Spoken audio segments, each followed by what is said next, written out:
All right. This intro.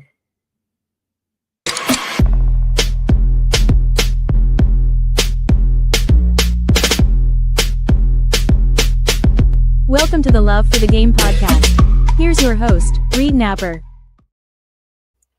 And welcome everybody to another live episode of the Love for the Game podcast. I'm your host, Reed Napper. Thank you for joining us today.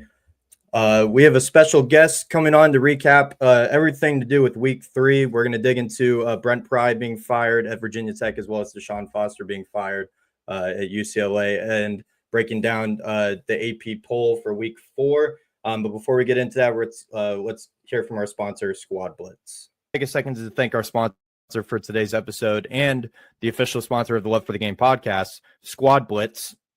Now, if you love playing fantasy football and you love college football, now this is the app for you. Squad Blitz, the only college football, fantasy football app that you will need.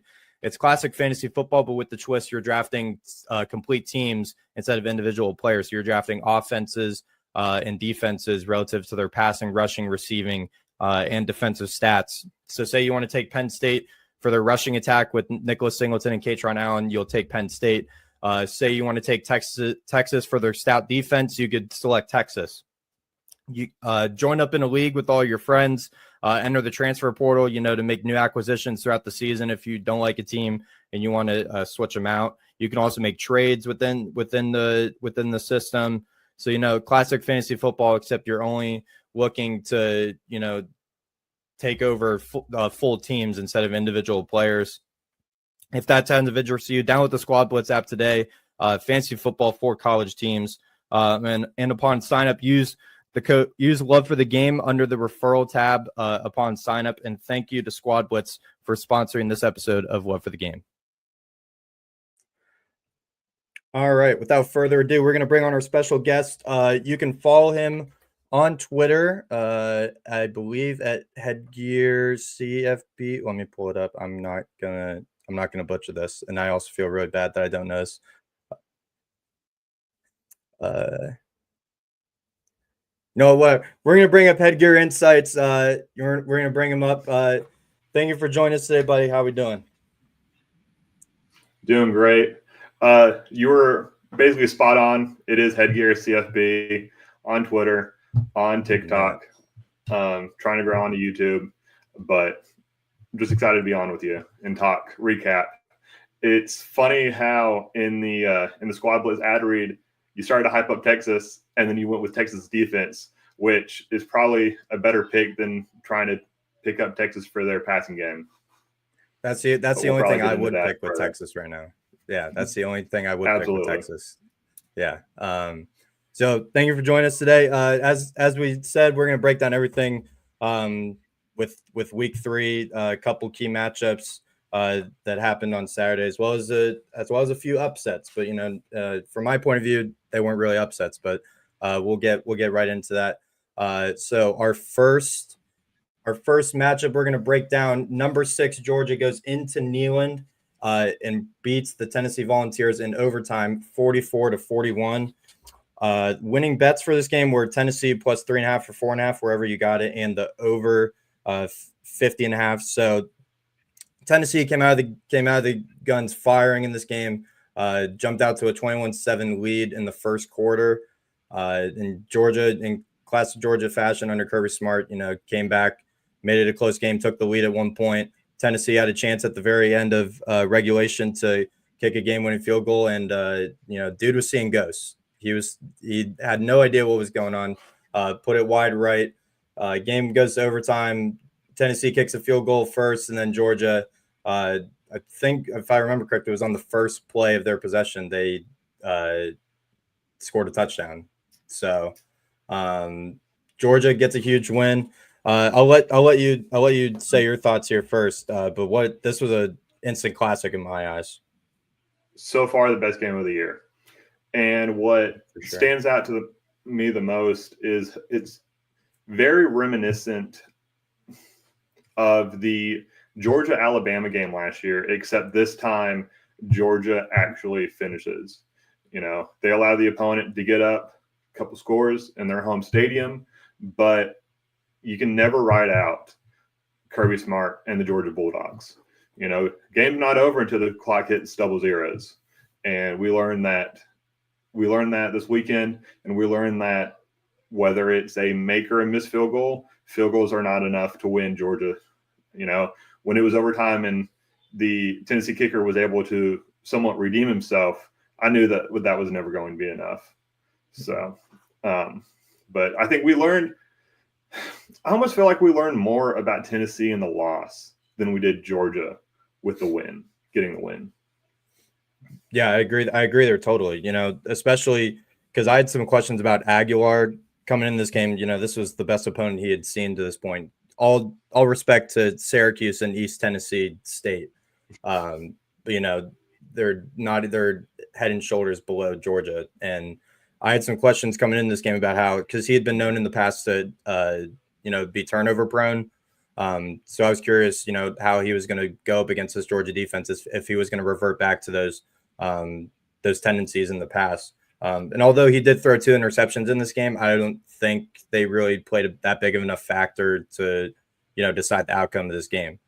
I think it's more apparent that Tennessee's defense, got out to that lead and Georgia was able to, claw back, especially with Gunnar Stockton, then this being his first true road game for Georgia.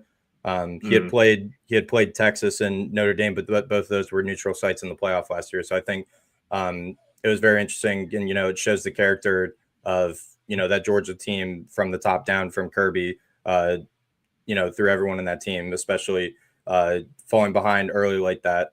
And they outgained Tennessee. Georgia had 502 yards to Tennessee's 496, but I also wasn't expecting Georgia to put up 500 total yards of offense in this game. I was expecting low scoring, in the mid 20s. So, props to Georgia offensively. They definitely showed out in this game and definitely surprised me for sure. Yeah. And I think unlike other coaches, Kirby has been able to adapt and overcome. And that's where I think he is still able to remain at the top as one of the standards in college football. And so to be able to see Gunnar Stockton, really sling the ball for 300 yards, really shoots him up in a lot of quarterback rankings. So, but I was excited to see on the flip side, Joey Aguilar, like you mentioned, be able to face a top quality opponent and still be able to throw it, pass it around well. And during the preseason, I thought that he was a better fit for this Georgia offense for Josh Heupel's system than Nico was. And I think that really was proven this weekend. Yeah. I mean, first of all, hats off to, I think, Chris Brazzell was the one making insane plays down the field. 6 catches for 177 and 3 touchdowns. So wow. Half of Joey's stat line just comes off of Chris Brazzell alone, having 3 touchdowns and half of his yards. So, and that's another thing. No, what was that? I was just going to say that Chris Brazzell was a guy that I had my eyes on in my fantasy leagues coming into this game. And while I was waiting for waivers to process, he was the number 1 guy on my list. And unfortunately, I was not able to snag him. But I think he is a guy that if you play fantasy football, he can be a league winner. And he is another guy that was like Jalen Hyatt, 2 years ago against Alabama. He's your deep threat for the Volunteers and is a guy that will score you points. Yeah, and I think I've said this on the show before, but he was the only notable receiver that got any playing time last year for Tennessee coming back this year. Mm-hmm. They lost a lot of production at receiver, so he was really the only notable one coming back. And exactly like you said, I agreed with Jalen Hyatt in the game against Alabama a few years ago. This is basically like his coming out game of sorts. I feel like he's now going to be a national name going forward, especially if he's putting up games like that, against very quality opponents in Georgia. But going back to Georgia's side real quick, I think there's questions about that secondary now if they're getting exposed like that. Mm-hmm. I know, granted, Tennessee's a very good offense. They're going to want to run the ball first, bring the secondary down, bring more players into the box, and then hit you over the top like they did. But I think there's still question marks about that Georgia defense, especially if you're in contested one-on-one situations like they were, and you're at least not winning half of them. So I think there's definitely question marks there on the defensive end. I'm curious to see what you think about that.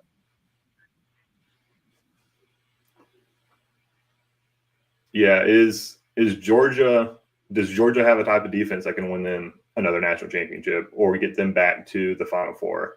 And I don't know yet. However, will they face a passing offense that has the same caliber as Tennessee? Tennessee and Josh Heupel has a very unique, the veer and shoot, run and shoot offense, mm-hmm. to where they will spread you out and pass it deep if they can. But I don't know if Georgia's going to face another offense like that, to where if Tennessee exploits that defense, I don't know if another offense will be able to. Yeah, I was just pulling up Georgia's schedule. So next they have Alabama in 2 weeks. So coming off a bye, I think that's a mutual bye. I believe Alabama also has a bye. That's correct. Really, Auburn will be. I mean, they do it. Auburn is a really good receiver group as well. But I feel like from what I've watched of Auburn so far, they've been pretty run heavy to this point.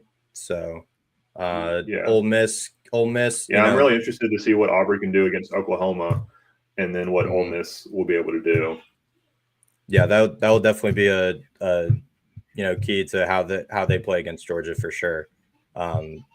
Because a Brent Venable defense, I would say isn't on par with Georgia, but I would still say that's a top 10 defense in the country, at least at this point. So Auburn could cause fits. Ole Miss, you never know what Lane Kiffin. I mean, he beat them last year, so I guess that the quarterback question could be in that game, but that's a little ways away. And then Texas, Georgia Tech at the back end of the season as well. So, you see how I overlooked that Florida game? Yeah, we'll get to them later. But so yeah.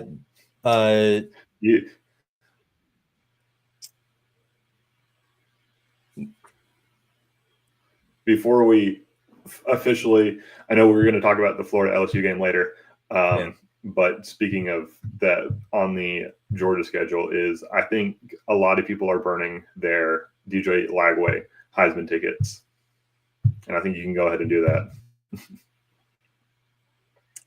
Yeah, I'm no comment on that. Yeah, I'm not gonna speak about it. I'm not gonna get into that. I don't have a ticket on DJ Lagway. What are we talking about? I don't. Yeah. Tennessee's defense forced 3 sacks, 6 tackles for loss against the Georgia offense, but Georgia 4 pass breakups. They got the 2 interceptions against Joey Aguilar. So I think a point I made here, Georgia still proves that they were still able to overcome all situations, and overcome an early deficit, which I think it shows a lot about your team and the character, and kind of just the willpower of the guys you have in that locker room to really prove a point, not get down on themselves early in that game, in classic Georgia fashion. Just find any way to win. So, you have any final thoughts before we move on to this game, or before we move on from this game? I think we can go ahead and move on to the next one. All right, cool. One final point. Georgia's now won the last 9 against Tennessee. This is also the most points that Heupel had put up against Georgia in now is 4 years at Tennessee, 4 or 5 years. So instant classic, easily the best game of the season so far. You mentioned that. I got one more thing. Yeah, what's up? I got one last tidbit to say about this game. Is many people talked about Neyland Stadium maybe affecting this game and affecting the Georgia offense. Neyland is, if not the loudest, definitely one of the loudest stadiums in college football. However, there was no false starts by Georgia, but there was a crucial false start by the Tennessee offensive line that pushed back that possibly game-winning field goal. And extending onto that, Heupel is now 23-3 at home since he's taken over as a head coach for the Volunteers, and all 3 of those losses are to Kirby Smart and Georgia. Huh. Well, my bet cashed. I had Tennessee plus 4.5, so I'm not going to complain there. But classic Georgia. I didn't want to say it was signed, sealed, delivered when it was 21-7, but I was feeling pretty good. All right, that's a good ticket to have then. yeah, no kidding. I was going back and forth when it was between 3.5 and 4.5 throughout the week, and I got it at the right time when it was 4.5. So definitely happy about that. Let me. Oh yeah, I feel for those who had it at 3.5, because if this was regulation, Georgia scores that touchdown, they kick the PAT, and you cash that 3.5. But overtime walk-off rules, you don't get that opportunity. Yeah, for sure. Feel bad for those people, but not for me. So, next game, I accidentally clicked on week 2, but the next game we're going to get into is Texas A&M going into South Bend and another in walk-off fashion, beating Notre Dame 41-40. Right off the top, this is the most points Marcus Freeman defense has given up in a game, which I think is very interesting for the narrative that this game plays. If you're going to give up the most points that you have in your tenure in a must-win game, in my eyes, for Notre Dame, because their schedule doesn't do them any favors going the rest of the season if they want to, make it back to the playoff. If you're giving up the most points to Marcel Reed, that's a red flag to me. All props to Marcel Reed and how he played in this game. I wasn't expecting him to throw for 360 though, and Mario Craver basically taking over this game on offense. So I'm interested Craver to see. Craver is a beast. I believe he leads the league in receiving yards, especially after 207 yards in this game. And I'll say, if it wasn't for the fact that I wanted to save this cup and stay hydrated, I would pour one out for the Notre Dame defense, because boy, that was bad. Everybody was hyping up that defense coming into the season, and especially this game. I think many of us expected this to be a defensive battle and for that under to cash, but that definitely was not the case. Just another bit on my Saturday that I had the over in this game, so that cashed by halftime, and I was feeling pretty great about that. But I completely agree with what you said. I feel like most of the public was on the under in this game. You're expecting it was two pretty stout defenses. Mike Elko, known for his defense before coming to A&M, being a defensive coordinator at multiple stops, and then was a defensive-led coach at Duke before coming over there. And then Marcus Freeman has, preached, intensity, strong defensive line play, or just strong, like all across the defensive front and offensive front. Just being strong up front on both sides of the ball, and we didn't really see that from Notre Dame's side, at least offensively. And I was kind of surprised, how much they were giving up on the back end, because coming in this season, I think they were one of the top teams in return production, at least in the secondary. Mm-hmm. And that got completely exposed in this game. So now, one of the comments I wrote down is, are they really missing Al Golden that much at defensive coordinator? Because he's with I think that's got to be the case. It has to be. I think that's got to be the case. There's no other way that you give up 207 to Mario Craver and you're giving up 360 to Marcel Reed, who's basically a run first quarterback. Yeah. I mean, like you mentioned, with as much returning production, that would be the key, one would assume, to having a great returning defense again. But if guys are steps slow learning a new system, that plays a crucial part. Yeah, and I don't know if Chris Ash really changed anything on defense, because he was there last season, just got promoted. So why would it has to be? I don't want to put it all on Marcus Freeman, even though this was the most he had given up under his tenure so far. But I don't know if Chris Ash is the answer at defensive coordinator for Notre Dame going forward. So yeah, Marcel Reed throws for 360. I personally didn't see that one coming. I was expecting more, on the ground game here. But Le'Veon Moss had a good day, 20 carries for 81 yards, 3 touchdowns. A&M defense was okay at times, got 2 sacks, 8 tackles for loss, 4 pass breakups. Did get an interception on CJ Carr. But I think we're questioning more of Notre Dame here going forward easily, especially with the schedule that they have.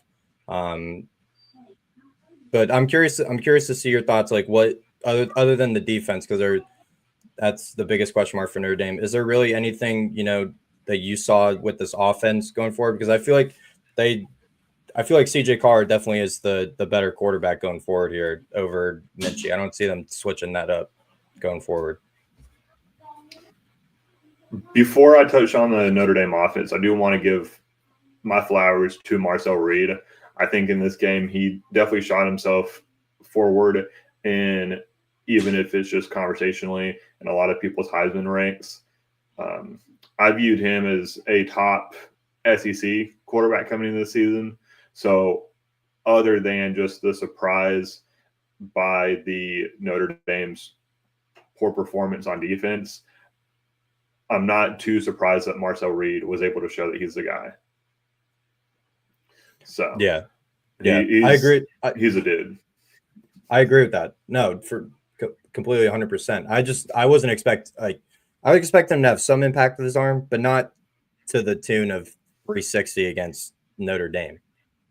I was kind of expecting more out of the running backs and him.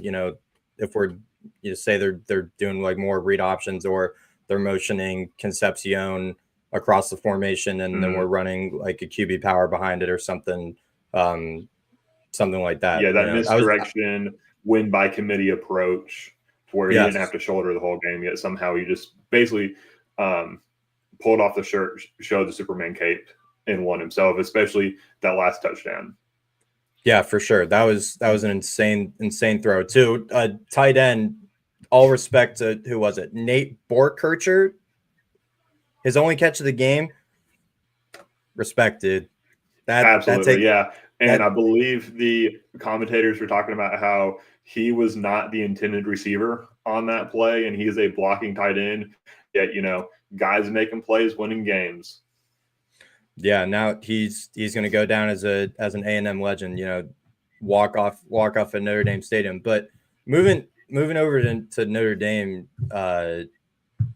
again, I think CJ Carr is doing everything possible on his end to will Notre Dame to be the best team that they can possible. I'm happy to see that they gave Jeremiah Love, the bulk reduction of carries, because that was another question I had coming in this game, or not as much a question, but something that I needed to see more out of Notre Dame was we need to give our best player the ball, because they didn't do that at all against absolutely. Miami. Yeah, I was just about to say, and that I think probably lost them the game against Miami, and coaches don't win games, players win games, and so you have to give your players an opportunity to win the game.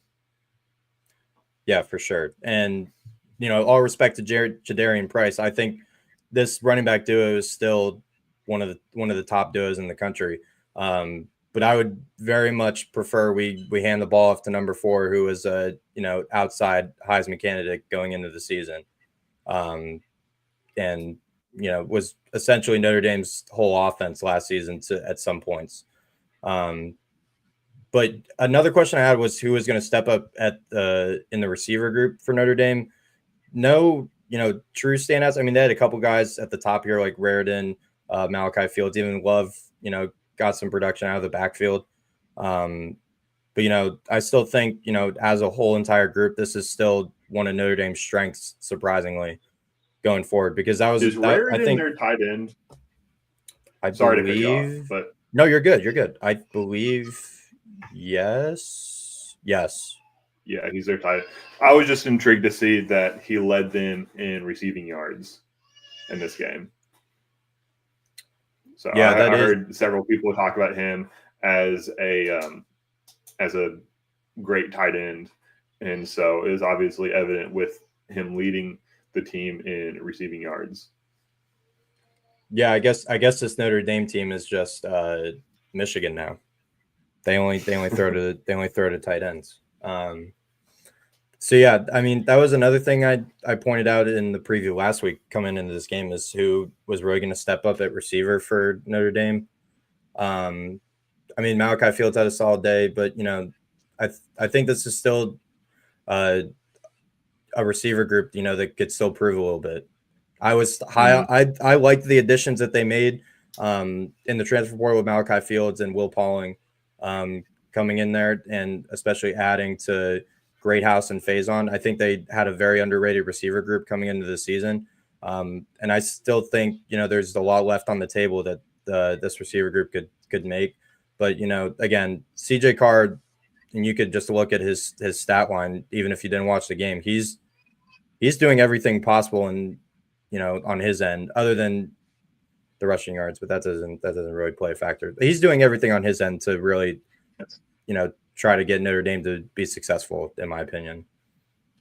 Yeah.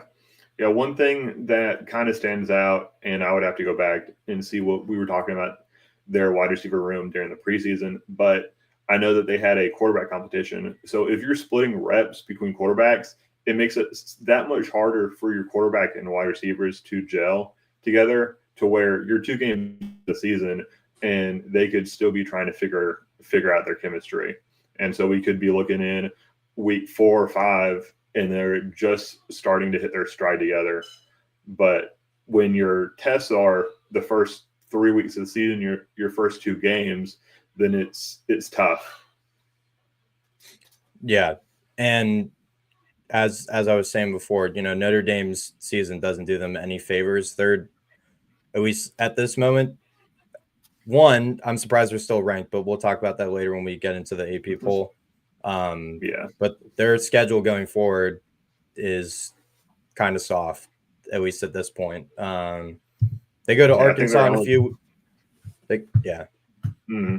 That could be interesting. I'm interested to see what Arkansas as a whole is this year. They had a tough game against Ole Miss, but I think you're about to say the only quality opponent that I see on their schedule that remains is USC and maybe Syracuse. Hey, don't count out those midshipmen now. Hey, that's true. They still have a chance of winning the American, which is the 5th team in the Power Conference, or 5th conference in the Power 5. Yeah. An American Conference is no joke. Yeah, except that conference is very, very top heavy. Navy, Tulane, South Florida now, didn't predict them at all going into the season. So yeah, Memphis is in that conversation too. So Notre Dame scheduled. They had to at least go 1-1 in these first 2 games. So trying to make up, some resume with this remaining schedule is definitely going to be difficult going forward. At Arkansas, Boise State, USC, at Navy, at Pitt, Syracuse. So they will need to run the table. What's interesting is, I don't know if you saw this this flashback fact, but Notre Dame is still ranked at 0-2. They are the first 0-2 team ranked since 1988, which was Michigan. However, Michigan went and ran the table the rest of that season, finished, I believe, 11-2, winning their Rose Bowl, and finished as the number 4 overall team. So there's a chance that Notre Dame could win out and still make the playoffs. However, the path that I see that must happen for them is not only winning out, but having a good, strong win against USC, and then pray that USC also has a strong season. Yeah, for sure. And even like you were talking about, say Arkansas magically becomes a contender in the SEC. They've looked pretty solid this season. They were right in that game against Ole Miss till the end, until they fumbled, deep into Ole Miss territory. USC is now ranked. They have played really well so far this season, blown the doors off of everyone they've played. Navy, again, American Conference contender. Pitt, even though they just lost a heartbreaker to West Virginia, they could be something at the end of the season. Syracuse has looked pretty solid so far. We'll definitely see how they play against Clemson this coming weekend. They definitely have to run the table. But we saw this happen with Notre Dame last year. They had the worst loss of any team last season, losing to NIU, and then went undefeated the rest of the season until they made the national championship and ran into Ohio State. So it's definitely possible. They've done it before. But I think they at least have to go 1-1 in those first 2 games for sure to even have a, shimmer of a doubt going forward. Yeah, it reminds me a lot of what Miami was last year. When you look at their schedule, they finished 9-3 last year, but they lost all 3 of their big tests. And if, let's say, Notre Dame finishes at 10-2, depending on what their strength of schedule finishes at, it might not be enough if they lose their 2 big tests.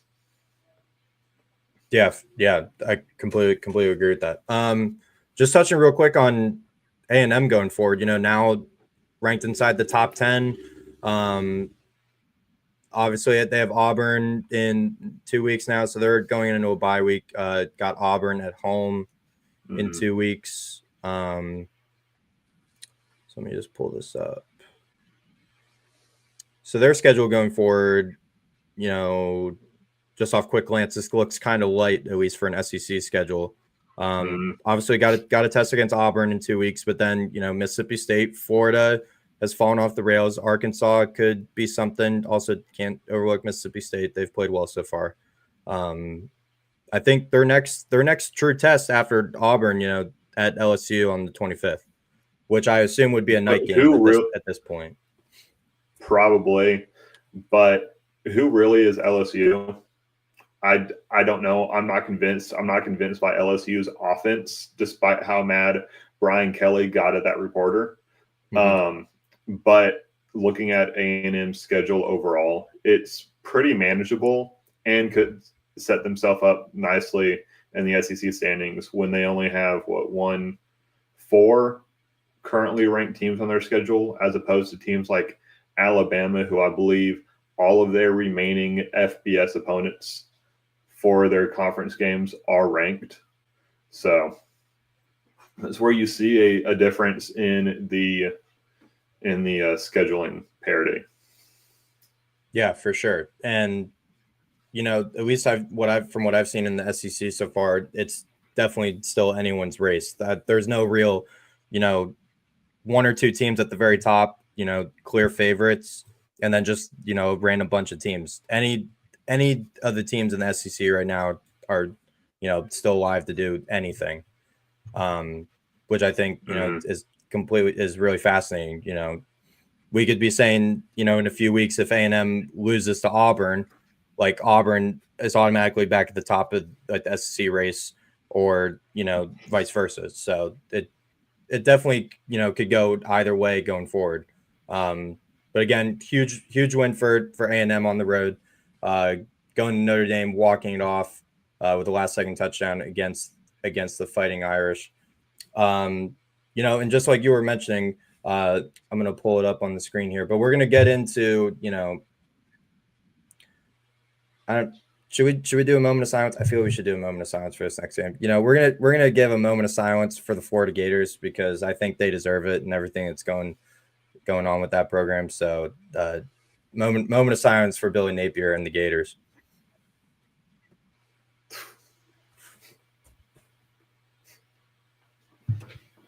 All right, the moment's passed. Oh, jeez. Because you can.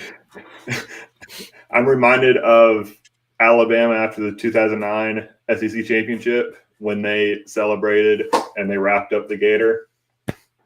Who was that? Mark Ingram, I think, wrapped that up. And man, I mean, Billy Napier. Did you see LSU's social? They posted like a roasted Gator on their social. I did not. I missed that. That is quality trolling right there. It was like stuffed like Thanksgiving turkey, but a gator. It was hilarious.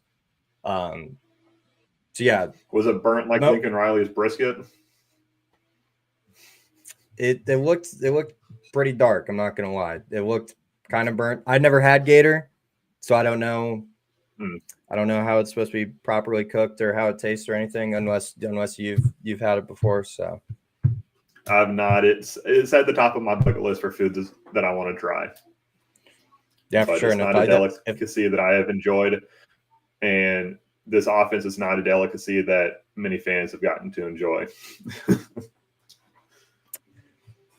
Man, this is rough. What do we make of DJ Lagway? Because the first note I made about this game was DJ Lagway may, or is overrated. Did you happen to watch SEC Shorts, their weekly video? I did not know. First of all, they put out quality content every week. I love their sketches are something that I look forward to every Monday. But you got to go back and watch it. I don't think my description can do it justice, but one of the bits in there was they basically arrested whoever recruiting service they were playing and arresting the guy that made DJ Lagway a 5-star quarterback. And I think that's got to be the case. I have not seen anything from him to justify him being a 5-star quarterback or a top 32 quarterback in the country. Wow, top 32? Yeah. I'm not going to do it right now, but I could probably name off 32 other quarterbacks I would rather have than DJ Lagway, guys that will be able to win you games. Well, he's not top 10 in the SEC right now. And there's 18 teams in that conference. So, or yeah, no, 18, 16, a lot. I think 16. A lot. 16, way too many. Anyway, conferences have gotten too big. Yeah, that's a whole nother discussion. Yeah, I could probably name 10 quarterbacks that are better than him right now. For anyone that is listening to this afterwards, in the audio, playback, DJ Lagway against the LSU defense. Granted, want to make this point: first away start in his career, Death Valley at night, arguably the hardest place to play. DJ Lagway was 33 of 49 for 287, a 5.9 average with 1 touchdown and 5 interceptions. That equaled out to a 56.2 QB rating. The Florida rushing attack had 27 carries for 79 yards at a 2.9 average. Jaden Baugh, their lead running back, had 10 carries for 46 yards. Florida did not have a receiver over 70 yards receiving.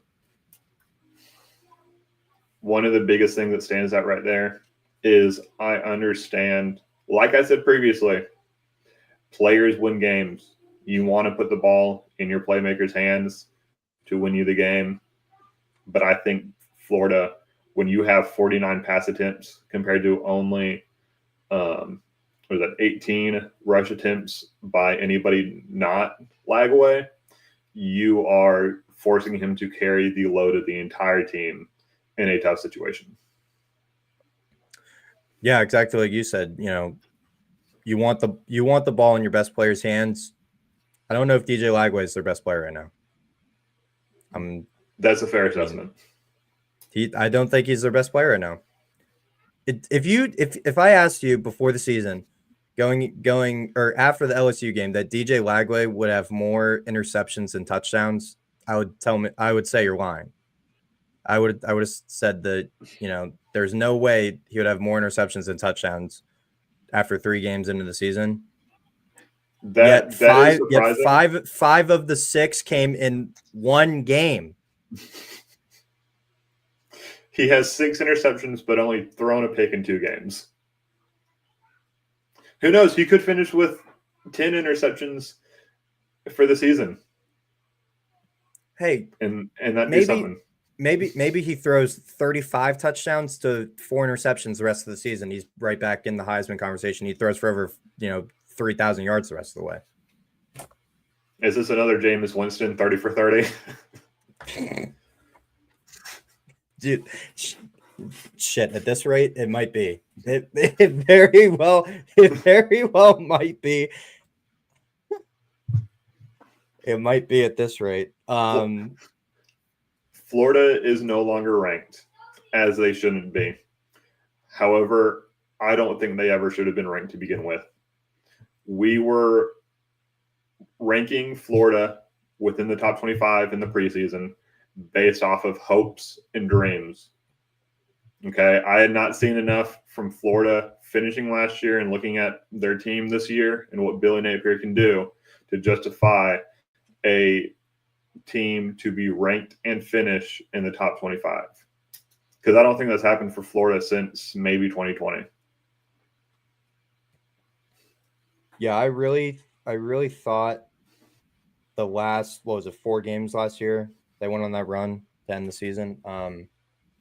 I really thought that Billy figured it out, and using that momentum into this season, off of what we saw from DJ Lagway and the potential that he had, they personally, I thought they had a lot, up front on both sides of the ball that I thought they were going to be able to lean on, early in the season because they have the toughest stretch I've ever seen in my life.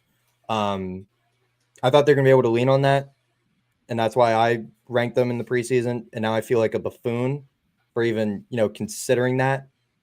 Because this team got blown off like out of their own stadium by Miami to open the season last year, and that should have just been it. Yeah. We should have just been done with it. Even if they won 4 games in the season last year. Yeah, because I think a lot of emphasis during the preseason was that however many games, whether it was 5 or 6, that DJ Lagway started and ended the game healthy, they were undefeated in this. So a lot of people were extrapolating that to a full season. But like I said, you cannot project based off of hopes and dreams. Yeah, for sure. Just one more thing about Florida before we move over to LSU, unless you have anything else about Florida, but we're just beating a dead horse at this point. Beating a dead gator. There was I don't know if you saw it, but there was, I want to say a scuffle. I didn't really see it. I kind of heard about it before the game, and then there was one in the middle of the game. So I think there's a lot of underlying issues with Florida, not just their play on the field. Their play on the field is a whole story in itself. But I feel like there are discipline issues coming off of last week when you had the whole spitting incident, and then poor time management from Billy, and then you have a incident before this game. I don't know which side started it or the extent of it, but there was something before the game. So there's a lot of underlying issues with that team, and I think it only, you go straight to the top when you're thinking about that. You go straight to the head coach and the culture that he sets in that building. What is the vibe of that team, day to day in practice and meetings, stuff like that. And it just shows. It's shown again before this game, in the middle of the game, last week with the spitting incident. I'm curious on your thoughts about that, but you look straight at Billy Napier when you think of that stuff. Yeah, I heard about the incident in the LSU game. I did not watch the clip myself. And I'll be honest, I totally forgot about the spitting incident last week against South Florida. But that dials down to a lack of discipline. And like you said, it starts up top with the head coach. I immediately think of the great coaches like Saban, to where you don't see those type of character issues come out. And I think back to about, for those who are in the military, it comes down to, they know that it comes down to being able to be disciplined with the little things. And if you're not disciplined with the little things, you cannot be expected to win games. Yeah. And, even the little things like with how you play and how you prepare week to week, but even the little things of, just out in society, like an example from when I played in college was, no matter, because I had 2 different head coaches in college, no matter who was, giving the talk at the time, they always preached like you respect women, you respect the people in the cafeteria, in the dining hall. You just be a good person to whoever it is. And I don't know now, just looking at these even small instances in the grand scheme for Florida and their mass amount of issues, there's a question that comes in about Billy Napier and even the guys that he's just recruiting. Because if you're any other program, like you mentioned with Saban, I feel like Saban is looking for good character players first, let alone be an amazing player, like 5-star caliber, and go to Alabama. Yeah, talking about recruiting is, I don't know if I've heard more stories about the type of recruiting that I have from who was McCready and Siskey. Those guys, I believe that, they used to help recruit under Saban, and that hits the nail on the head with the type of guys that I've heard stories about them going after. Yeah, for sure. So we're beating the Gators as we should, as everyone should. They're just terrible. LSU, because we've talked about this game for a little while. You got it. I was going to say is that, I was just going to add that we, like everybody else, has basically beat the Gators to death at this point.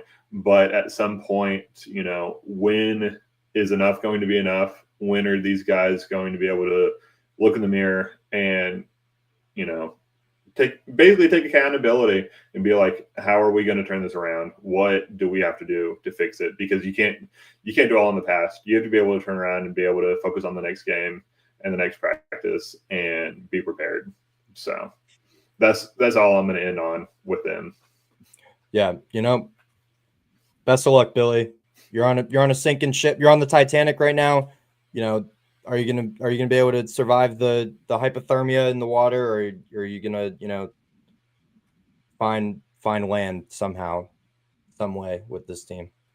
As we mentioned this real quick earlier with the Brian Kelly press conference. I feel like he had a valid reaction to the question, but I feel, in my opinion, it was also a fair question because outside of Caden Durham, what running game do they have? Yeah, 100%. And I mean, this is either the 8th or 9th, and that could be way off. But point is that this continues a streak of 200 yards for Garrett Nussmeier, but a less than 100-yard rushing game for the lead running back for the Tigers there. And so, like you said, I will defend Brian Kelly's response because he gets to talk loudly because he's the winner, but he's also defending his team. But at the same point, it was probably not an enjoyable film session for them yesterday. I mean, it couldn't have been because,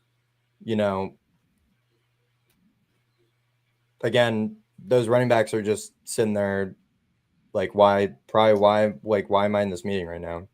If we're just going to hand the ball off to Caden Durham all game, I wouldn't want to be there. What's interesting is I need to go back and I need to look and see how LSU did on the ground against Clemson. But my pregame analysis was that Brian Kelly might live or die by trying to force the ground game, but I don't know if that was the case. It was probably still, once again, offensive struggles against Clemson. But let's see here if Nussmeier was able to basically win them the game with his performance. Nussmeier had 248 while they rushed for just over 100 yards. So literally the same, almost basically the same stats as they played Clemson. Very, very similar right there, yeah. Yeah, Durham with only 74 yards on the ground off of 17 carries. Which, as we move on, and I know we're going to touch on the Clemson game possibly, but the further we get into the season, the less of a quality win this looks for LSU. Yeah, for sure. I feel like we're going to, just as we were going to beat on Florida for all their multitude of issues, we have to talk about LSU's inability to run the ball. This was the same exact story that they had last season. You have an all-star quarterback. He has a multitude of receiving weapons here, even the running back Durham, but you still have a very clear inability to run the ball consistently outside of one dude, outside of one guy. Yeah, because 4.4 yards per carry against Clemson. Don't think it was much better against Florida. But and I would talk about this more during the Clemson Georgia Tech game, but that's where Clemson's biggest weakness was against Georgia Tech is their inability to stop the run. So if you're LSU and you're not able to run the ball efficiently against a quality opponent, either Florida or Clemson, despite what many are saying about those teams, those are still quality opponents. If you're not able to run the ball efficiently against quality opponents yet who still have a weakness up front, then what are you going to be able to do once you get further into SEC play? Yeah, and another thing he touched on in his answer, or the question at least, was 4-14 on third down is not like going forward. You're going to face way more competent defenses in Florida. So 4-14 is not going to cut it going forward. Yeah, and I know they were about the same. I think they were about the same last year overall with their third down efficiency. Yeah, so I feel like we've touched every point about this game. LSU needs to find a run game, and DJ Lagway is dead, and so is my Heisman ticket on him. Going to the next full breakdown we'll do. This will be the last full breakdown we'll do, and then we'll just lightly touch on a few more games. Clemson goes down to Atlanta to Georgia Tech. Georgia Tech getting a 24-21 victory, walk-off field goal. Brent Key is now 7-1 against AP ranked opponents. I did not realize that, and that is insanely impressive and a stat that nobody's talking about. He was 6. I said it in the preview. He was 6-1. I think I misspoke and said ACC opponent, ranked ACC opponents. It's just ranked opponents, period. But now I don't know if you looked at the box score for this game. So fun fact, Haynes King out through Cade Klubnik yardage wise, and he outrushed their leading running back by himself. I never would have guessed that he outthrew Klubnik. Yeah, out of all of the stats this weekend, that might be the most surprising. Because my thoughts in my notes for this game was that the biggest weakness, like I mentioned before, for Clemson was their inability to stop a run. You look at how they finished last year. Shout out to puntandrally.com. That's how I get my team analysis from. Yes. And I was looking at their team breakdown last year as I was previewing not only this game, but the LSU game. And they were, I don't have the rank in front of me, but they were atrocious being able to stop the run. Basically, they couldn't stop molasses in wintertime. So that's how I expected Georgia Tech to be able to win this game, was Haynes King and the King brothers in general being able to put their bodies on the line and rush and outgame the Tigers on the ground. But the funny thing is, it was just Haynes King, because I said that in my preview too. Like if they're going to account more for Haynes King and his ability to run, I think Jamal Haynes has a big game. It was the other way around. They accounted more for Jamal Haynes and let Haynes King run wild. Clemson, 8 tackles for losses. They were pretty efficient on third down, went 7 for 12. But the glaring stat here, they had 2 turnovers to Georgia Tech's none. Yep. That's typically a stat that will decide the game for you. Third down efficiency and the turnover battle, for sure.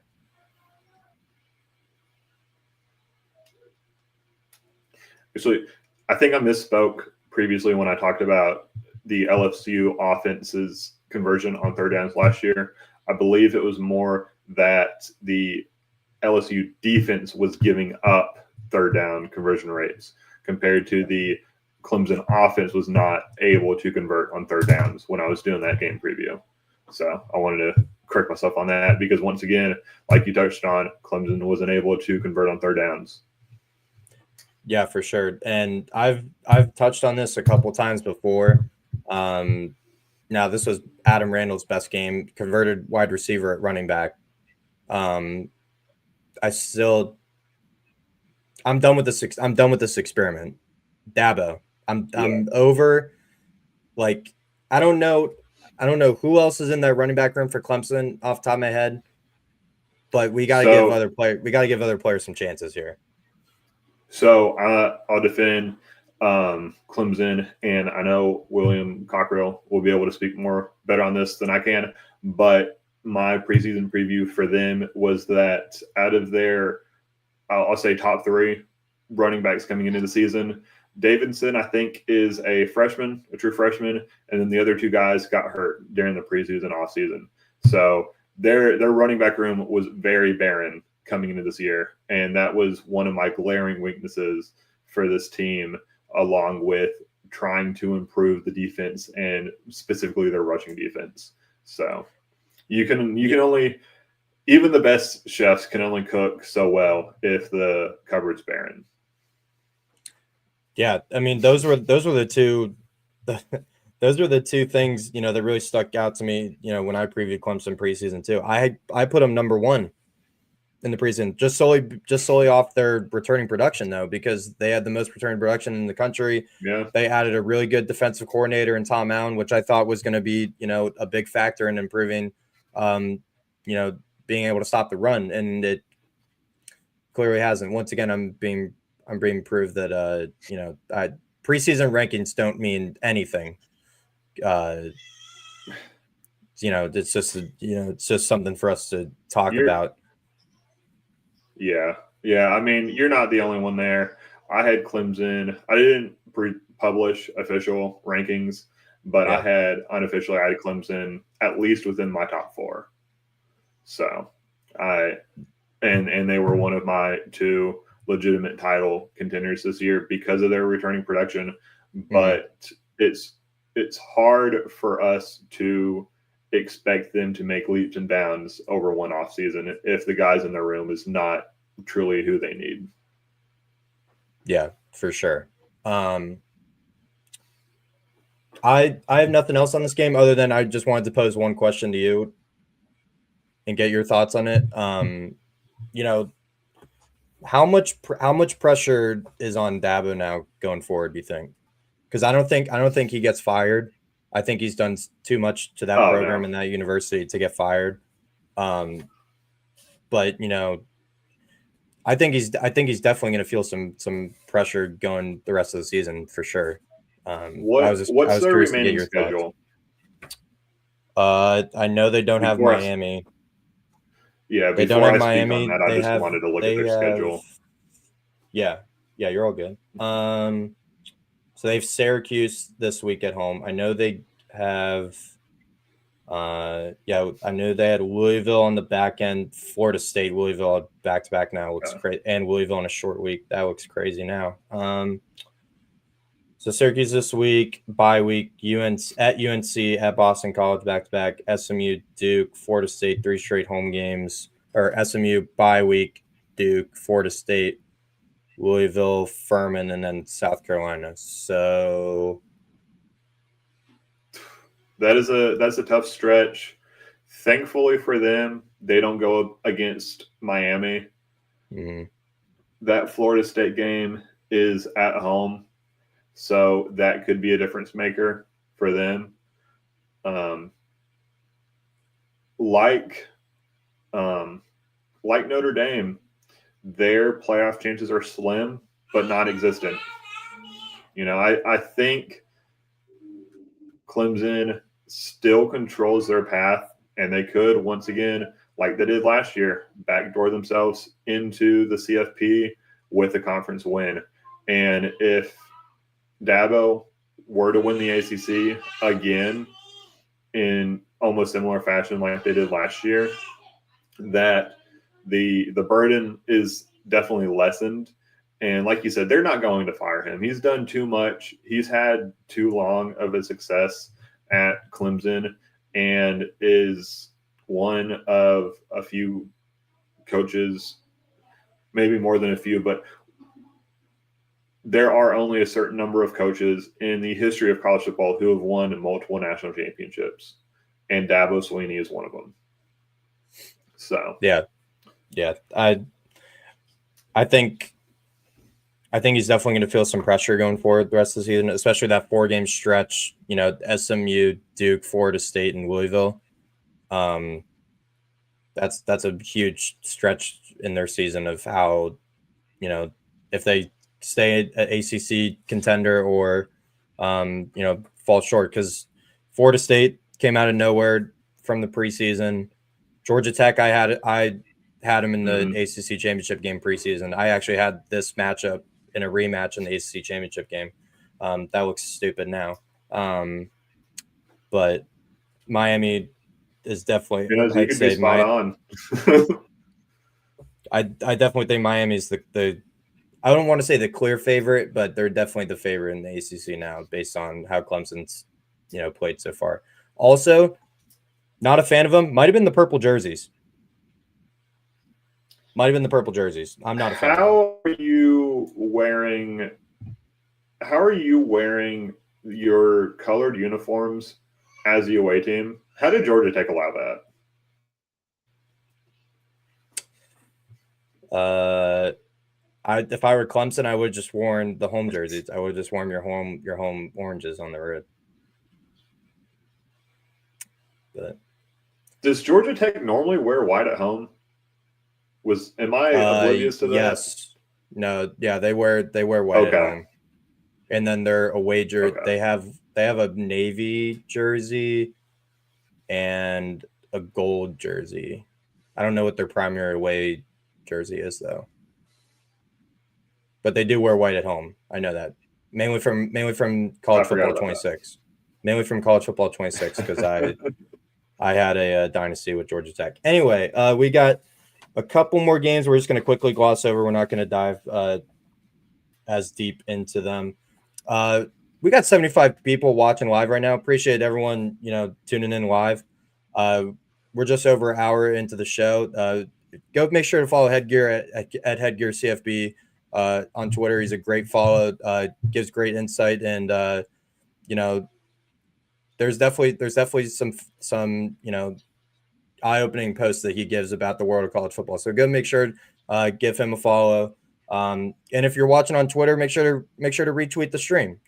Gets more eyes on it. It's all college football all year round. Appreciate everyone tuning in. Also, make sure to go subscribe on YouTube because we're also live on YouTube right now. Arkansas at Ole Miss. This was a closer game than I expected. I thought Ole Miss, I don't want to say off of a scare last week, but I thought they were at least going to cover the spread. But that's another story. I got caught by the hook. Anyway, Ole Miss, I thought, would win this game by double digits. Arkansas definitely surprised me in this game. I'm very surprised with how Taylor Green played. Over 420 yards of all-purpose offense just through him. Arkansas might be a player in the SEC. Could play spoiler to someone's season. I'm curious to see what you thought about this game. Yeah, I just want to lead off by saying that when it comes to fantasy football, Taylor Green is the number one CFF quarterback. He leads the country in total fantasy points and fantasy points per game. He's the top quarterback. And so in my home league, I was going up against a guy who started him at quarterback. And I was pretty nervous. Well, I started off the game feeling confident. Ole Miss was up by a couple touchdowns, and then Taylor Green started to lead the comeback. And they were driving. And I was like, oh, my gosh, I'm going to lose this matchup after Arkansas and Taylor Green scores a touchdown. But thankfully, he threw the pass, and the receiver fumbled the ball, and Ole Miss was able to secure the win, and I was able to finally get my first win in my fantasy home league. So thankful that Arkansas did Arkansas things and managed to choke the game away. because they had it. They had a shot. Where did they fumble? Where was that fumble? It was around the 20. Something around there, yeah. Yeah, punt. Yeah, because they had it, fumble. 2-minute drive. They had it underneath the 2-minute timeout. Yeah, there it is. At the Ole Miss 27. 152 to go. They had a chance to win that game. This could have been a completely different conversation. We'd be saying Taylor Green's in the Heisman conversation if they won this game. Mm-hmm. I mean, he still very much could be because he's played really well, but it would have been at the forefront if they won this game. Yeah, that we would definitely be having conversations about Lane Kiffin and Ole Miss if they had managed to fumble this game away, because I believe they were up by at least 14 at one point in the second half. I might be wrong. They were up 10 at one point, or 13. They were up 13 right here, 41-28. Yeah. Yeah.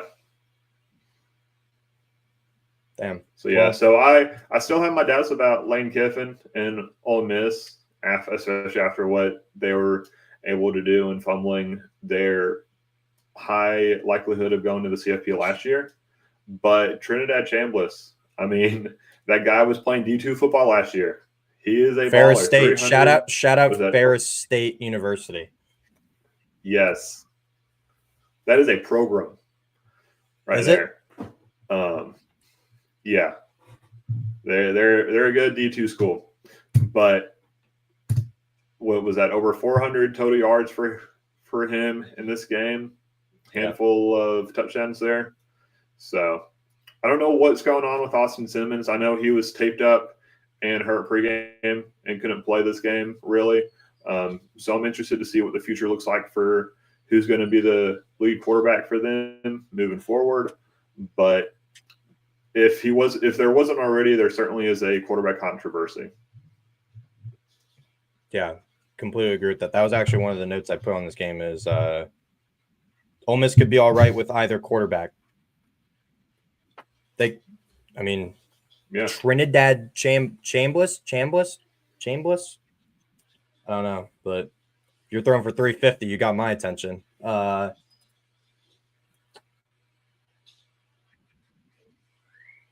Yeah, that's pretty much all I had. Other than Arkansas outgained Ole Miss, for total yardage, which I also was not expecting coming into this game. They rushed for 220. Good old-fashioned SEC shootout. They rushed for 220. Like, what? That's unreal. I think both of these teams are more so known for their offenses. Yeah. Or at least are now. Hey, if there's any other takeaways from this game, hey, if Sam Pittman, because a lot of people have been thinking that this was his last season with Arkansas, that they're going to move on. If it is his last season and they're playing like this, at least competitive in every game, good for him. They're going out with the fight under Sam Pittman. So, props to him, because I wasn't expecting it. Not at all. Yeah, you got any final thoughts on this game? Trinidad Chambliss. Trinidad Chambliss is the story. He's insane. Vanderbilt going to South Carolina now. So, yeah, I don't really know where to start with South Carolina other than Sellers got knocked out with a concussion, and they only scored on their opening drive and then did absolutely nothing the rest of the game. Vanderbilt's legit, and Theo Vaughn is going on a date with Pavia's mom, so good for him. Only if Theo Vaughn can hook Pavia up with a date. I forget who it was, but Pavia tweeted about it today that Theo Vaughn's got to hook him up. So But there's, man, we were all wrong about Vanderbilt. I think most of us looked at Vanderbilt last year as like, all right, cool, it was a good run while it lasted, and a lot of us laughed at what Diego Pavia said during SEC media days. I'm not going to take it as far as saying that I agree with him, but they are definitely a lot better than what Vanderbilt was in the past. Yeah, man. I mean, just look. I mean, a lot of these are also receivers. There's no way they have this many running backs on their roster, but 37 carries across 3, 4, 5, 6, 7, 8, 9 players. And whatever this is, 9 players got a carry in this game. Over 140 yards rushing. Yeah, that is that's misdirection and triple option right there. Yeah. It's great to see teams like Vanderbilt. Yeah, it's great to see teams like Vanderbilt and Georgia Tech being able to excel at the triple option, and that is such a dangerous offense. We're seeing that if it's ran right, it is very dangerous. Yeah, completely agree, because it's so hard to prepare for. You have no idea, so much misdirection and everything. It's so hard to prepare for. And if anything, this just proves that South Carolina really lost a lot defensively, because that was a big storyline coming into the season, that South Carolina had a lot to replace defensively, and that was very obvious in this game. Outside of the offensive struggles, for sure. Yeah, that was my biggest question about South Carolina coming into the season. Was it seemed like last year they had a great defense. They were just a year early on quarterback, and this year everybody's talking about Lenora Sellers, but you could tell that they were losing a ton of production on the defensive side. And if they weren't able to find a good marriage with that, they could possibly waste Lenora Sellers. I think I agree with you at some point. A lot of what was going to be relied on with Lenora Sellers, outside of his just normal athletic and physical ability, was what they were getting at receiver. Because outside of Nick Harbor, what I couldn't name any receiver on this depth chart outside of Nick Harbor. And I think there's nobody on there that jumps off the board. Oh no, not at all. A lot of the offensive production was going to be through Sellers, maybe Faison, because he was a notable transfer running back from Utah State. So I don't know where South Carolina goes forward, especially if Sellers is going to be out for a little bit of time. Yeah, I don't. Are we saying South Carolina is dead with his injury? Are we saying South Carolina is dead? I think South Carolina. If Sellers is out for several weeks, I would say yes. I lump in South Carolina and Florida. They're very similar in my book about how I grade them now. So, yeah, we put a lot of stock into both of those quarterbacks at Florida and South Carolina, and that's not proving to be the story here for either of those teams. Mm-hmm. South Carolina was, lost the turnover battle 4-1, turned it over 4 times. They were 4 for 12 on third down, had 8 penalties for 85 yards. So, it wasn't even just, the offensive struggles with Sellers. It's, just turning the ball over, not being able to sustain drives. So a lot of different factors for South Carolina, we don't know where they're going, forward. And they have a huge test this week. They got Missouri on the road coming up this Saturday. So, yeah, I think it's funny how going into this game, you could see the common opponent between Vanderbilt and South Carolina was Virginia Tech. South Carolina needed a blast of special teams to beat VT in Atlanta during week 1, yet Vanderbilt went into Lane Stadium and outgained Virginia Tech by, 300 yards in the second half, I believe. And so a lot of people, Josh Pate especially, questioned why South Carolina was ranked at 11 and Vanderbilt was unranked coming into this game.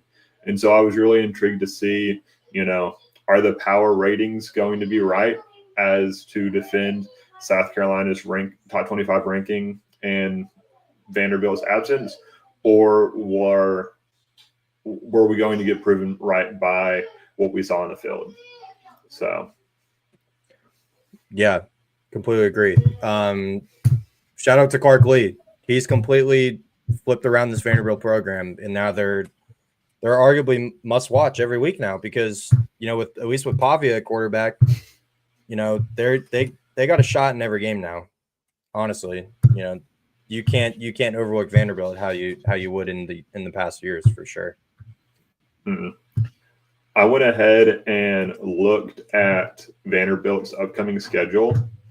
They are favored against LSU and Auburn because both of those games are at home. We are not prepared for an 8-4 Vanderbilt if they were to pull those off and win all of the other expected games. Hey, does a 9-3 Vanderbilt get in the playoff? I'm not ready. We're not ready for that conversation. America as a whole is not ready for that conversation. I mean, they do have a gauntlet going forward. They got Georgia State and Utah State their next 2 games, and they got at Bama. They're going to be locked into that game for the revenge of last season. LSU at home, or Missouri at home, at Texas, Auburn at home, Kentucky at home, and then they finish the season at Tennessee. So it's a gauntlet, but hey, who's to prove Diego Pavia wrong? Because they're trying to win a national championship. Yeah. So, last game we'll quickly touch on. South Florida and Miami. I mean, I just completely read this game wrong. I was on the South Florida bandwagon, and it came to a screeching halt. I don't know if you have any thoughts on this game. Miami's a legit contender for not only the ACC but the national championship, and that was very clear in this game. I'll be honest, because of the extended rain delay in this game, I forgot about it. And because at the rain delay, wasn't it like, 19-6 Miami? Something like that, somewhere around there. And then I look up next thing after I've gone ahead and replaced that game with another live game, and I look up and it's 42-9 Miami. And I was like, oh, wow, Miami is better than what we thought they were going to be. Kudos to South Florida, and good for them for being in the AP Top 25. But I don't know if they truly belong there. We will learn more about their week 1 and 2 wins against Boise and against Florida as we see how bad those teams really are. But it was good. It was good for them to be able to, be ranked and have some respect. I love Byron Brown. I think he's a beast at quarterback. They were just completely outmatched in this game. Completely agree.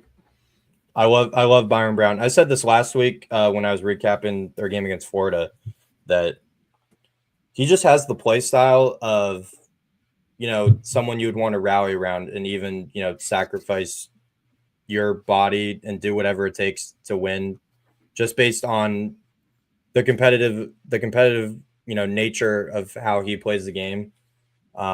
He just plays like a leader, and that's very clear. On the field. He is South who Florida. we hoped DJ Lagway would be.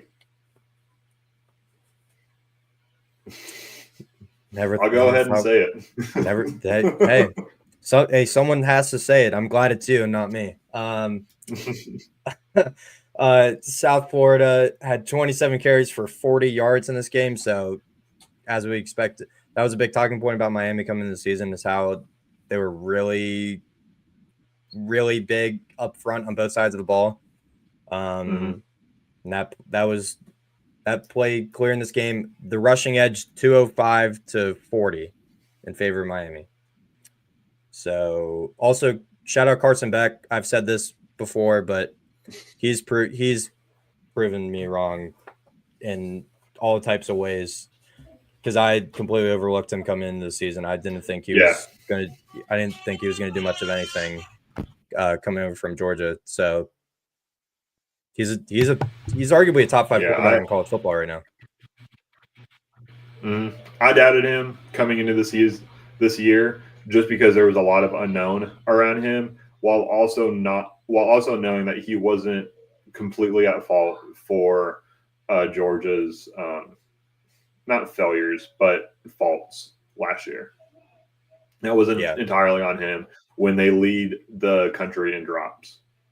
So we lead the country in drops and didn't really have much of a run game as we would know Georgia to have in the past with Kirby Smart. So I guess when you have legit receivers who can actually make plays, and another thing, most of these receivers are young too, which I think is even more fascinating. Tony was tied at the top for receptions, Malachi Tony, and he's a true freshman, but is going to be a star. Yeah, he's legit. If anything, if that one-handed catch he had against Notre Dame was anything to base him off of, yeah, he's a freak. He is a freak, and he's going to be really good. My biggest takeaway from this game, though, is that this is not going to be the last time that we see South Florida. I think they have a real shot of being the G5 contender. Really, it's going to be whoever wins the American. But I think that could be South Florida. Who did you have as the G5 rep before the season? I'll be honest. So I didn't publish any official rankings, but unofficially, my CFP was, I just threw Boise as a default because they're the Alabama of the G5. So I don't think you can fault anyone that put Boise into that G5 spot. Yeah, for sure. That was completely valid. I mean, I was between Boise, and then my eventual pick was Tulane. I think Tulane was the best team. Was the best team on paper before the season in the American, and I just think, based on their schedule that they had a couple quality opponents. We'll see Saturday. They go to Ole Miss. Mm-hmm. I think they can be competitive in that game. They just beat Duke. They beat Northwestern, who. Yeah. I mean, Northwestern isn't a quality opponent by any means, other than the fact that they are a Power 5 opponent, and can be a Power 5 team that Tulane says that they beat. So I'm really excited to see Tulane against Ole Miss. I think it will be not to the same extreme, but a possible similar situation to South Florida and Miami, but it should be viewed as a quality loss for Tulane, despite for those who hate that phrase. And I'm normally one of them. Yeah, I think Tulane will be competitive. Just real quick, I was about to bet they opened at plus 12.5 underdogs against Ole Miss, and I almost took it, but I'm gonna hold back on that at least for now. Initial thoughts, I think that line is way too large, way too big of a spread to open up. Personally, but we're gonna touch on some firings in week 3, we're going to start with UCLA firing Deshaun Foster after they started 0-3 this season, lost to New Mexico this past weekend. Also paid him $1.5 million just to get their ass beat. So good for them. Went 5-10 in 2 years, lost 43-10 to opener in Utah. Lost to UNLV, lost to New Mexico, 35-10 this past week. I'm sure Nico is loving his choice of chasing a bag to LA. Yeah. I'll be honest, I feel bad for the kid. He listened to the wrong person trying to not even give him advice. He listened to the wrong person there. And kudos to Tennessee for winning what basically was a quarterback trade with UCLA there. Not 1,000%. And I hate associating Joey Aguilar with UCLA, a school that he never even took a snap at, because Joey Aguilar is an Appalachian State quarterback. But he just happened to be there during the offseason when that essential trade was made. Yeah. So completely agree. I mean, did he even enroll? I don't even think he enrolled in the school. I don't know. I don't remember. Question I was, thinking about that I wanted to get your thoughts on was what is the identity of UCLA going forward here? Because I don't think there is one. I have no idea. You hire, like it touches here on the article, Foster was a former All-American running back for the Bruins, and he was I believe the running back coach right before he was named as the head coach after Chip Kelly left there.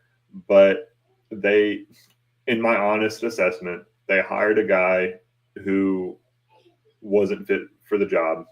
He was in way over his head, but it doesn't help when you have leadership above you and above the AD, like the chancellor there, who does not seem to be invested in football. Mm-hmm. So I've always said that UCLA is more of a basketball school than anything. That you've got the legacy of John Wood in there, but I don't know what to take of them as a football school, being forced to travel entirely and halfway across the country for conference games. So, yeah, that definitely plays a big factor. And like you were mentioning, they're more set up, at least NIL wise, as well for basketball. I don't know how much the school is investing in NIL towards the football team. Obviously enough for Nico Iamaleava, but that's pretty much it. I don't know if you had read any of the articles that were put out about this, or some of the candidates that some people are proposing to take over for this job. I wrote down just a couple that came to mind. USC defensive coordinator Danton Lynn, if he wanted to stay out west. I know, right across town to UCLA. So that could be a thought. Boise head coach Spencer Danielson, if he wanted to take another step up, but I mean, he just led Boise to the playoffs. So I don't know if that's something he would want to do. One I was kind of intrigued about, and you could call me, bullish on this, but I wrote it down. LSU defensive coordinator Blake Baker. That is the first time that I've heard that name. And do you have anybody else on your list? I also wrote John Summerall, but I also have him for the Virginia Tech job, that I think he's more likely, if anything, to get or be more interested in. So I'll say this about both UCLA and Virginia Tech at the current moments. I think Virginia Tech is a higher tier than UCLA because, like I mentioned, UCLA has no identity whatsoever. Virginia Tech, I think, still does have an identity, or there is at least more history there. However, speaking to the names like Danielson at Boise State or Summerall at Tulane, you mentioned that it would be a step up. However, look at the state of the programs, specifically UCLA. I view that as a step down.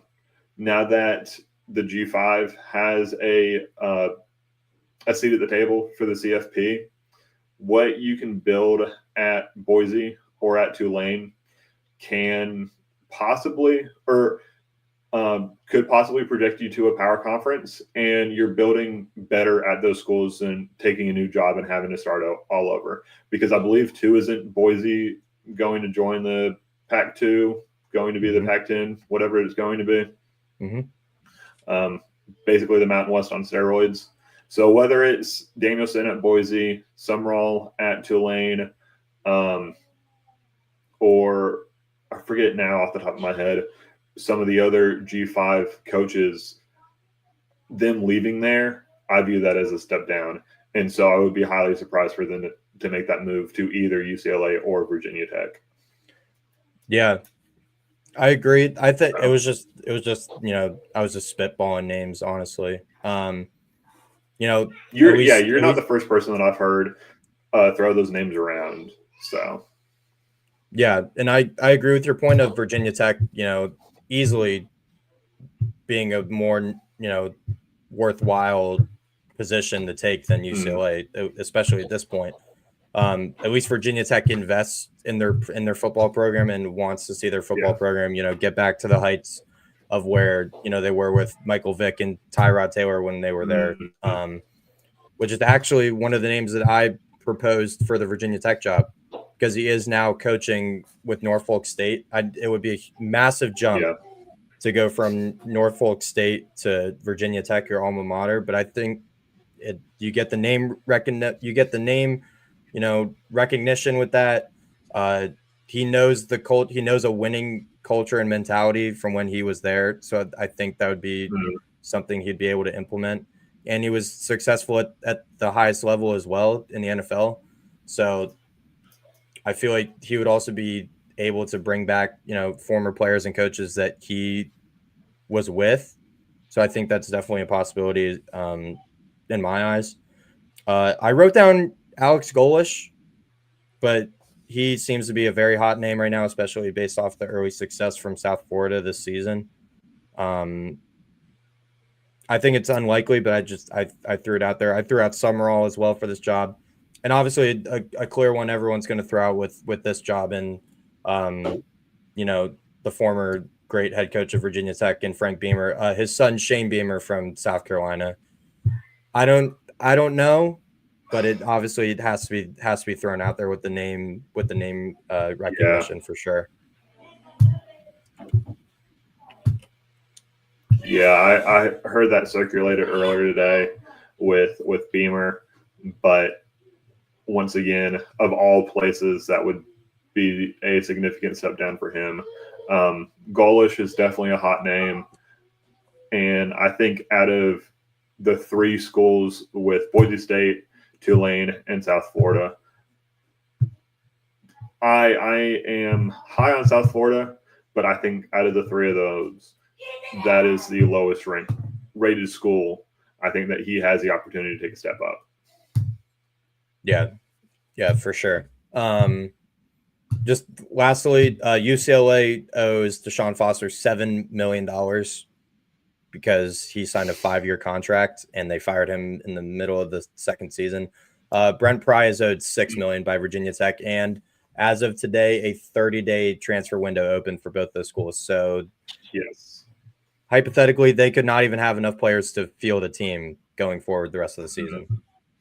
For either they could be like Marshall and the bowl game they were supposed to play. And that actually leads me into something important that I wanted to touch on is that with UCLA and Virginia Tech, they want to be able to take the next step forward, and firing a coach in the middle of the season does nothing good for you in that scenario, other than the fact focusing on no other fact than it opens up the transfer portal window like you talked about. So regardless of how the Florida fans feel about Billy Napier, it is in Florida's best intention for him to finish the season, regardless of if they go, 1-11, and he needs to finish the season and then fire him in the offseason and get somebody new. Completely agree.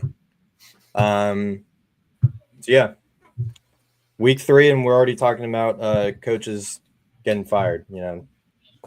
Tough business. But when you suck, you suck. Also think Nico has a very high chance to leave UCLA now going forward. I don't know what he's being paid. Boy.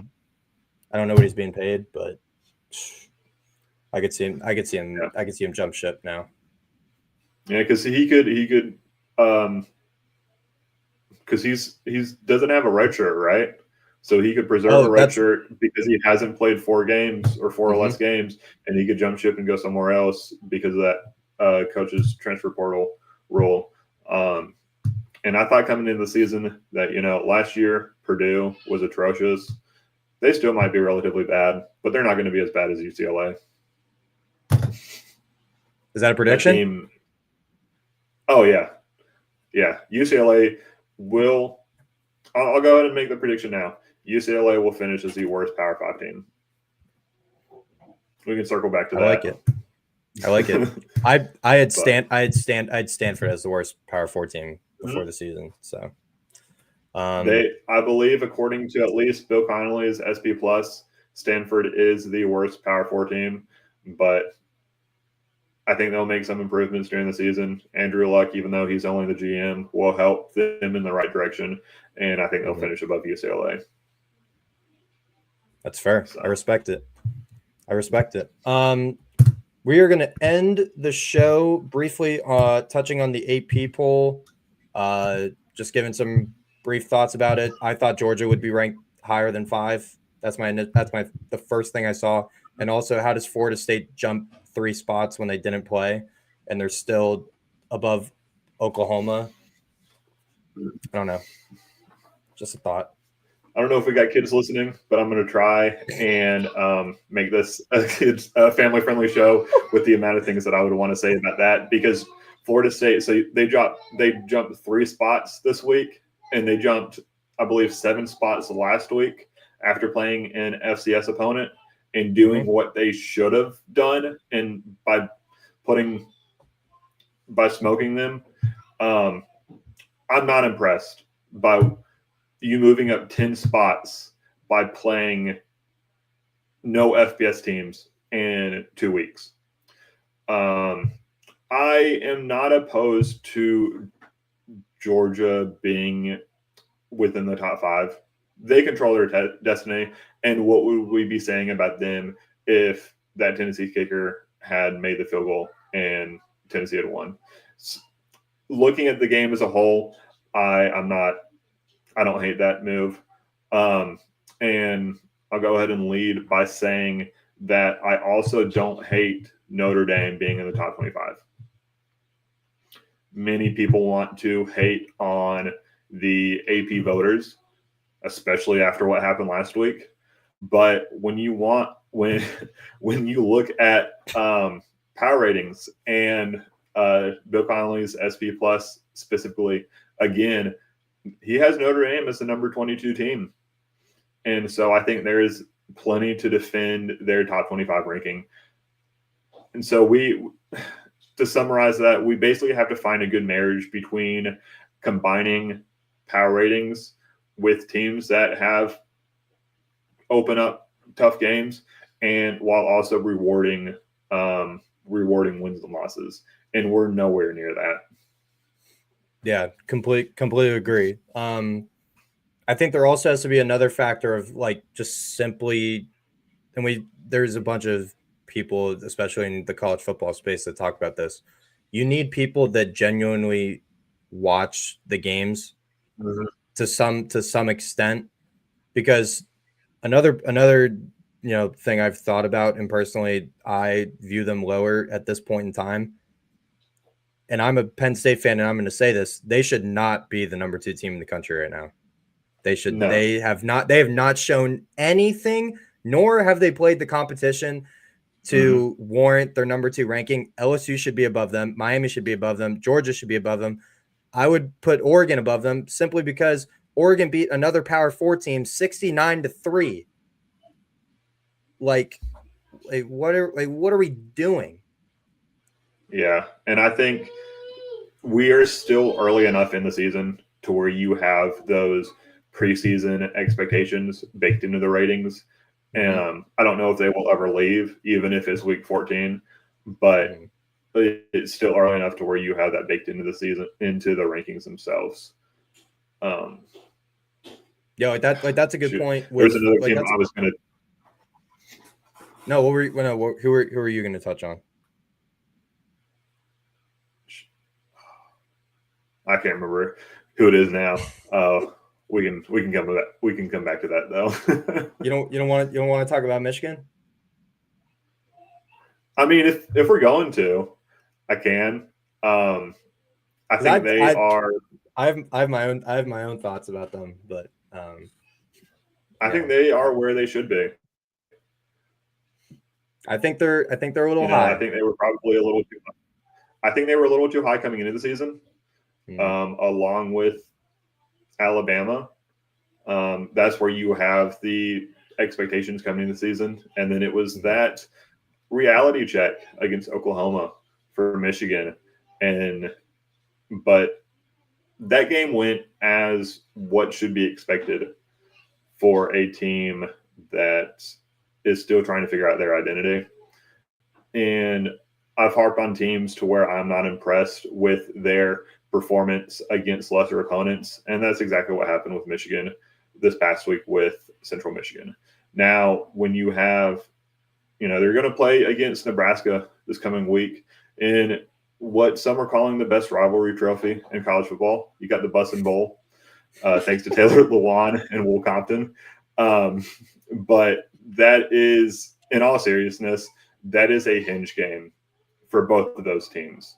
I think that will set a win or a loss could be a season-defining impact for both of those teams. So, completely agree with that. I think at least the Oklahoma game for Michigan was kind of like, they're checking the temperature of the water. Like, has it reached boiling yet? Like, have we reached the max amount of potential that we have? And I think this game is more of like a telling point for Michigan. Exactly how you said, their season could either implode or this could just be the kickstart of what could be a really successful season for Michigan. And I think another point to bring up about Michigan, especially going into this Nebraska game, Bryce Underwood at least is going to learn from that tough environment. He's going to learn from the mistakes he made in that game. I think there's a chance they lean a little more on the run game, even more than they did in that Oklahoma game, simply because of that factor of, he is still young. He's still, is going to have some, I want to call growing pains with, adapting to college football, especially in Lincoln. That's going to be a very tough environment again. So I think they're like exactly what you said. I agree. This could definitely be a turning point in both those team seasons. And exactly how the sports books have it right now too. I think it truly is a pick'em game because both these teams, I think, are very, very comparable in a bunch of different ways. So I think that might even be the best game on the slate this weekend, personally, other than say like Illinois, Indiana. I think has a chance to be very good as well. So Illinois, Indiana is where College Game Day should have gone. 1,000%. It was a business decision to go to Miami, Florida. And, look, ESPN is an entertainment business, so you got to do what's best for them. You got to make selfish decisions sometimes, but for the sake of the sport, you got to go to the better game. And you got Indiana, Illinois, you have Oklahoma, Auburn, you have Utah, Texas Tech, or you have Michigan and Nebraska. And I know College Game Day was just at the Michigan-Oklahoma game, so you probably don't want to go to two games that close. But that's three other games, top 25 matchups that you could have gone to. So yeah, and I think they only didn't go to Utah, Texas Tech, which I think could throughout the season, especially with how Arizona State's played as well, that could be the Big 12 game of the season. even based on games that are going to happen later in the season. I think that game is going to be insane. I think a part of the reason they didn't go to those spots, one, Utah, Texas Tech, that's going to be big noon. So I think they just didn't want to interfere with Fox because they know at some point they're going to have to interfere with Fox down the line. They're going to go to the same place. Yeah, they did that week one, I think. Yeah, exactly. So. And I think there's definitely chances down the road that happens again. Indiana, I was kind of surprised. I feel like if Corso was still on the show, they would have gone to Indiana only because of his ties to the school.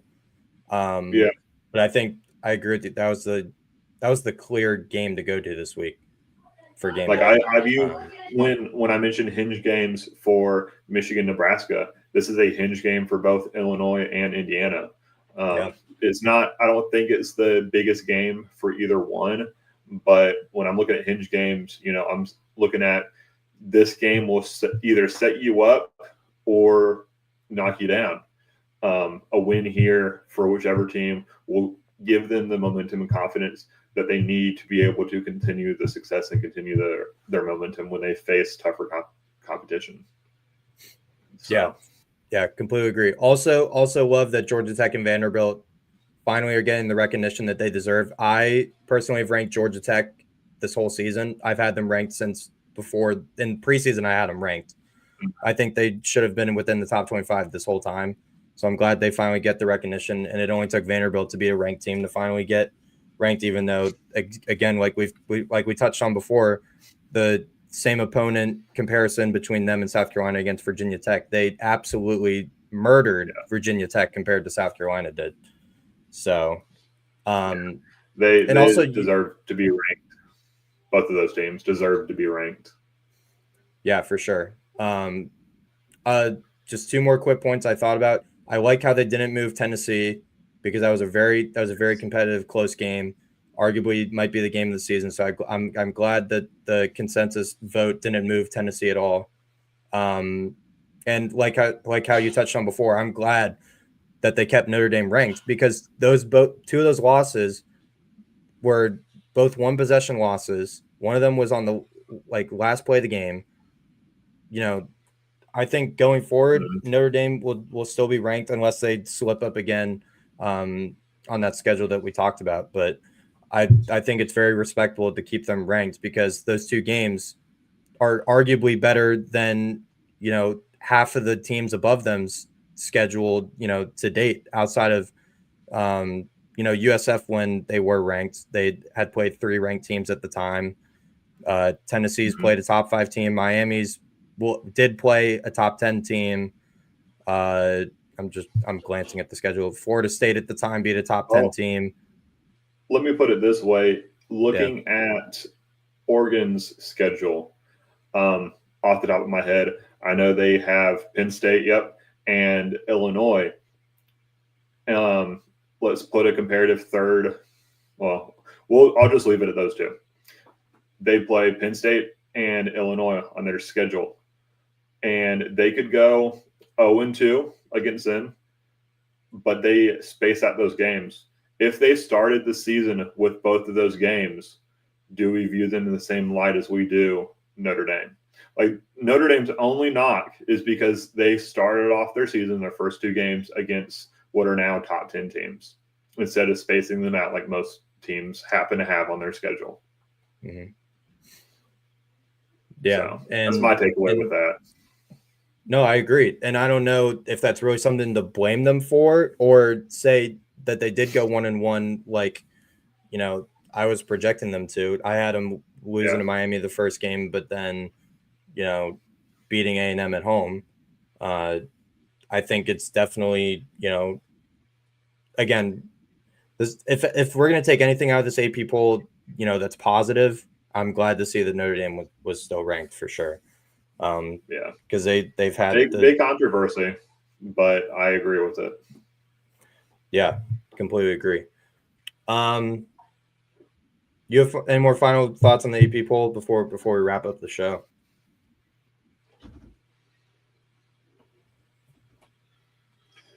The one thing that I'm going to say and you touched on their scheduling. You made a comment about, I don't think there's anything that Notre Dame could be blamed for their schedule. And I'm going to be as respectful to Notre Dame and Notre Dame fans as I can, even as a rival Michigan fan. But you know how this can be prevented? If they were to join a conference, they wouldn't have to play both of those teams, more than likely. Mm-hmm. Yeah.